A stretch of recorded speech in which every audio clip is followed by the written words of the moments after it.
النهاردة وصفتنا لذيذة جدا. هعمل معاكم كحك الأساور. الكحك ده لذيذ جدا وحلو، وكان أهالينا زمان بيعملوه في القرى والنجوع، وكان دايما الشتاء يدخل على طول الكحك يبقى موجود. وصفته سهلة جدا ولذيذة قوي، مش هتاخد مننا وقت ولا مجهود. أنا عندي هنا 2 كيلو. دي أنا طبعا عملت كمية كبيرة، ولكن انت ممكن تنصصي الكميات وتشوفي اللي انت عاوزاه، وهوضح لك لو حابة تعملي أقل أو أكتر. أنا 2 كيلو دي هنا حطيت عليهم معلقة ملح وكوباية سكر، وكمان كوباية سمسم مش محمص، وحطيت معاهم معلقتين خميرة. طبعا انتي ممكن لو هتعملي كيلو هتاخدي نص الكمية، لو هتعملي نص كيلو هتاخدي ربع الكمية. وحطيت معاهم شوية فانيليا، ودي بتدي طعم جميل قوي للكحك الأساور، بتخليه ريحته عاملة زي ريحة الأفران والمخابز. هقلب المكونات الكافة مع بعض، وهكون مجهزة عندي 4 كوبايات من السمن بمعادل تقريبا كيلو. أنا حاطة هنا 2 كيلو دي، فشيء طبيعي إن السمنة يبقى كيلو.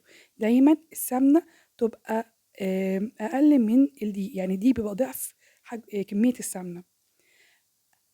هبدأ إن أنا أمزج السمنة والدقيق كويس مع بعض لغاية ما يتداخلوا كويس قوي قوي ويتعجنوا عجنة كويسة، واتأكد إن الدقيق والسمنة اتعجنوا كويس. خلي بالكوا السمنة أنا مش قدحاها، أنا يا دوبك دوبتها. وبعدين أول ما ألاقي السمنة والدقيق اجتمعوا مع بعض كويس، هنزل ب4 أكواب من اللبن. وهي الكمية هنا مظبوطة، أنا بقالي 20 سنة بعمل نفس الكمية بنفس المقادير. لو انت طبعا هتقللي، لو هتعملي نص كيلو هتاخدي كوباية واحدة من اللبن، كوباية واحدة من السمنة، ونص كيلو من الدقيق. طبعا اللبن مع السمنة مع الدقيق كله اجتمع مع بعض وامتزج بقى بالشكل ده.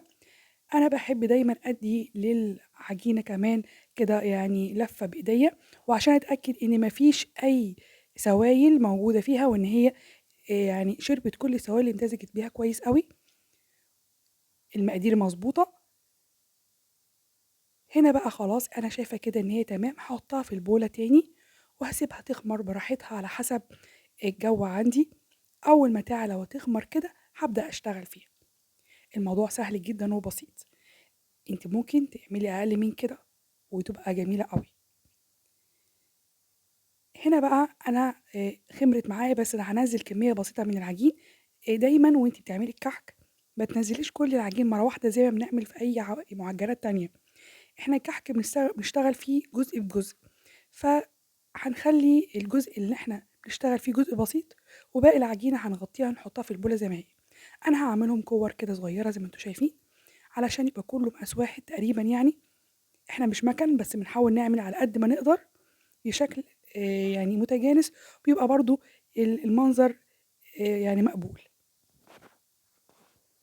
بعد كده هبدأ ان انا اعمل الكور كلها علشان خاطر يبقى سهل عليا في الشغل، مبقاش اكور وافرد، تبقى ايه اسهل على نفس الشغل. هكور كله مع بعضه، وبعدين هبدأ اخد واحدة واحدة واشتغل فيها. هاخد ازاي، اعمل ازاي، اشكل ازاي العجينة او الكحكة الاسورة. هاخد العجينة كده اول واحدة كورتها وافردها على ايديا كده رول بالشكل اللي احنا شايفينه، وابدا ان انا اخليها تاخد الحجم اللي انا ممكن. انا مش عاوزه اطولها عن كده عشان ما تبقاش طويل قوي، وفي نفس الوقت تبقى يعني لذيذه صغيره.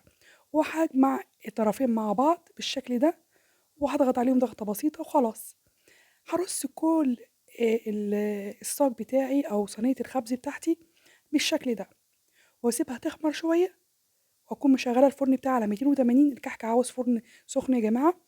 وبعدين ادخلها الفرن بعد ما يعني تخمر شويه في الصاج بتاعها، واول ما تطلع معايا تكون وشها احمر، وكمان القاع بتاع الكحكه احمرت، تطلع على طول. هتبقى جميله جدا وبالمنظر ده، وطول الشتاء مش هتستغنى عنها، وهتستخدميها على طول، وهتبقى حلوه قوي قوي معاكي، وعيالك هيحبوها جدا.